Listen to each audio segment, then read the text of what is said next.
મારું નામ એડવોકેટ સૈયદ જાવેદ આઝાદ કાદરી ઉર્ફે સૈયદ સદ્દામ બાપુ કાદરીના નામે લોકો મને ઓળખે છે. જે આપ પોરબંદરથી નીકળ્યા છો અને પહેલગામ માટે જવાના છો, ત્યાં 2000 કિલોમીટરની આ જે પદયાત્રા છે, આનો મકસદ શું છે તમારો?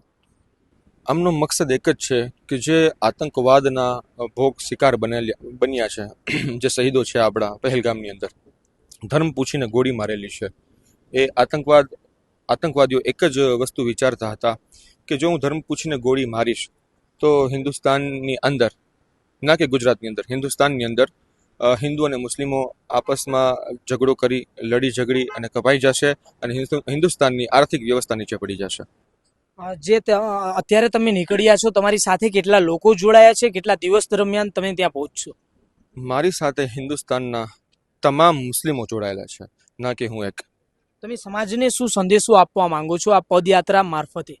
સમાજને હું બે સંદેશા આપવા માંગુ છું. પહેલો સંદેશો, આ પદયાત્રા પાછળનું કારણ, આમની પાછળનું કારણ એક છે કે આ પદયાત્રા 2000 કિલોમીટરની અંદર જે મારા મુસ્લિમ સમાજો આવશે અથવા મારા જે ગ્રુપ આવશે એમની પાસેથી હું ફંડ રેઝ કરી અને જે લોકો આતંકવાદના શિકાર થયા છે એમને, એમની ફેમિલીને હું આપીશ, જે મારા માટે સૌથી મોટો આતંકવાદનો વિરોધ હશે.